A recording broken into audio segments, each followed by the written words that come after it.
Assalamualaikum warahmatullahi wabarakatuh.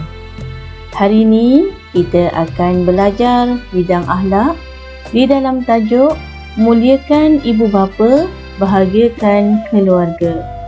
Murid-murid, sila lihat buku teks muka surat 199. Jom kita belajar bersama Ustazah Tuti.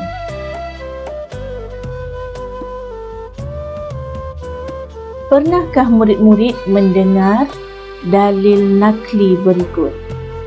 Dari Abdullah bin Amr radhiyallahu anh berkata, Rasulullah sallallahu alaihi wasallam bersabda, Ridha Rabbi fi ridal walid wa sakhatu Rabbi fi sakhatil walid. Maksudnya, redha Tuhan Allah Subhanahu wa taala terletak pada redha ibu bapa, dan kemurkaan Tuhan Allah Subhanahu wa taala terletak pada kemarahan ibu bapa. Pembelajaran hari ini berkenaan dengan konsep keibubapaan. Ibu bapa merupakan orang yang paling rapat dengan anak-anak. Merekalah yang bertanggungjawab mencari nafkah dan mendidik anak-anak dari kecil sehingga dewasa. Dalil kewajipan beradab kepada ibu bapa adalah seperti berikut. Dengar ya murid-murid semua. A'udzu billahi minasy syaithanir rajim. Wa'budullaha wa la tusyriku bihi syai'a wa bil walidaini ihsanan wa bizil qurba wal yatama wal masakin wal jari zil qurba wal jaril junubi was sahibi bil jambi wabnis sabil sabili wa ma malakat aymanukum innallaha la yuhibbu man kana mukhtalan fakhura. Surah An-Nisa ayat 4. Maksud ayat tersebut ialah hendaklah kamu beribadah kepada Allah Subhanahu wa taala. Janganlah kamu mempersekutukan Allah Subhanahu wa taala dengan sesuatu. Hendaklah kamu berbuat baik kepada ibu bapa dan kaum kerabat, anak yatim, orang miskin, jiran tetangga yang dekat dan jauh, rakan sejawat, orang musafir yang terlantar, dan hamba sahaya yang kamu miliki. Sesungguhnya Allah tidak suka kepada orang yang sombong, takbur dan membanggakan diri.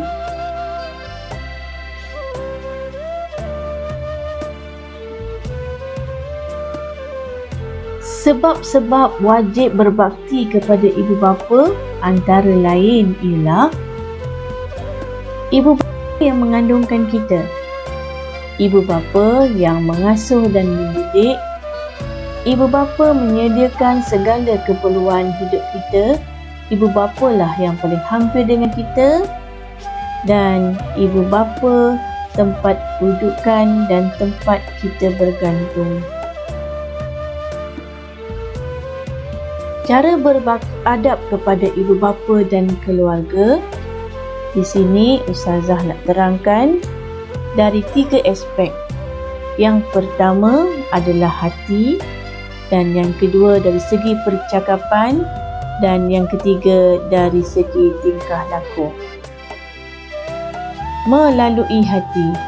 Setiap anak wajib berkasih sayang terhadap ibu bapa. Contoh, sentiasa menjaga hati dan perasaan serta tidak membenci mereka.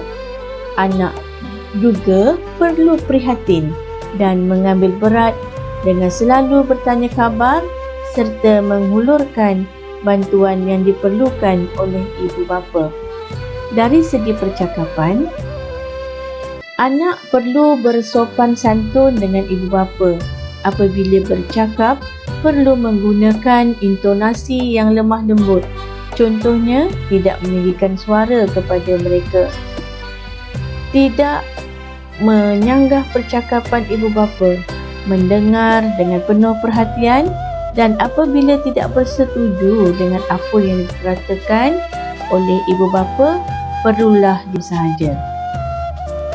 Dari segi tingkah laku, anak perlu menziarahi ibu bapa dan keluarga apabila tinggal berasingan dengan mengunjungi mereka. Ini dapat menghilangkan perasaan rindu terhadap anak dan cucu.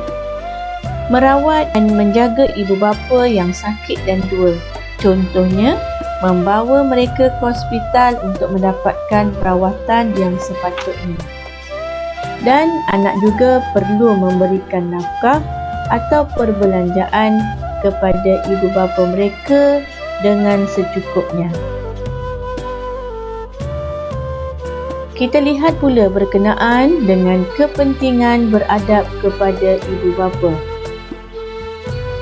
Umat Islam dapat melaksanakan perintah Allah Subhanahu Wa Taala dan Rasul yang menghendaki setiap orang Islam beradab dengan ibu bapa dan keluarga.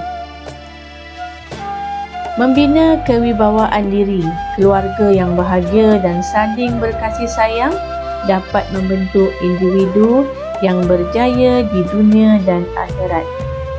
Dan yang ketiga, menjadi contoh teladan kerana setiap orang yang beradab dengan ibu bapa akan dicontohi oleh orang lain.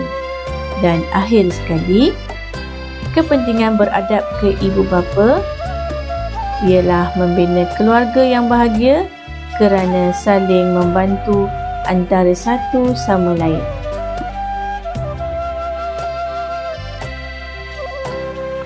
Apakah punca penderhakaan kepada ibu bapa?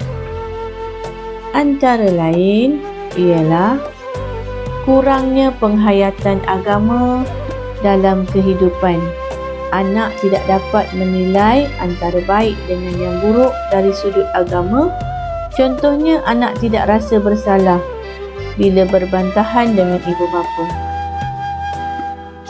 Seterusnya, kurang penghayatan pengajaran agama di sekolah, tidak mengamalkan apa-apa yang dipelajari, malah hanya belajar sekadar untuk lulus dalam peperiksaan sahaja. Seterusnya, anak-anak selalunya ataupun ada sebahagiannya yang sombong dan takut dengan kejayaan yang diperolehi, sehingga timbul rasa angkuh dalam diri mereka. Dan yang akhir sekali, terpengaruh dengan perlakuan rakan yang negatif kerana rakan akan mempengaruhi kita untuk melakukan perkara yang buruk. Contoh, tidak mati dan tidak mendengar nasihat ibu bapa semata-mata hendak menjaga hati rakan-rakan mereka. Kita lihat pula sekarang berkenaan dengan akibat tidak beradab terhadap ibu bapa dan keluarga. Di sini terbahagi kepada 3 aspek, iaitu individu, masyarakat dan negara.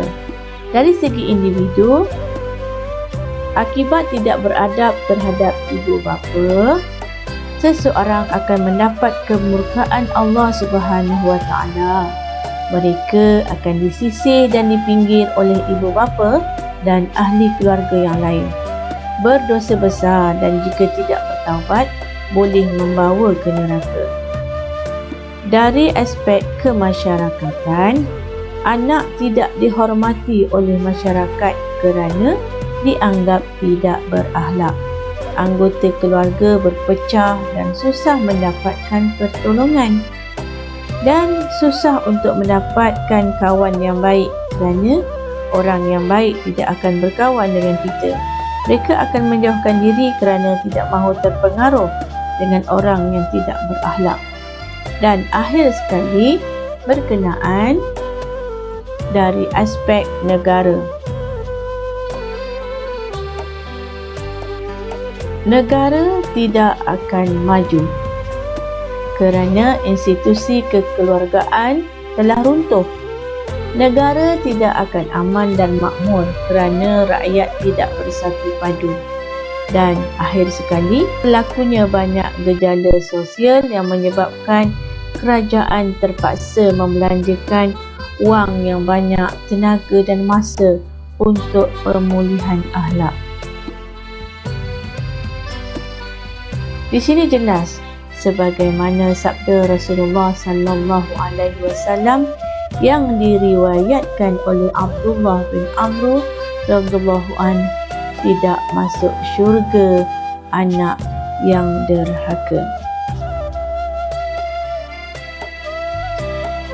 Anak-anak sekalian, itu tadi pengajaran dan pembelajaran yang di atas tajuk muliakan ibu bapa, bahagiakan keluarga. Selepas ini kita akan ada latihan pengukuhan dan soalan kebat. Jangan ke mana-mana. Diharapkan video ini dapat memberi manfaat untuk semua. Sekian, terima kasih.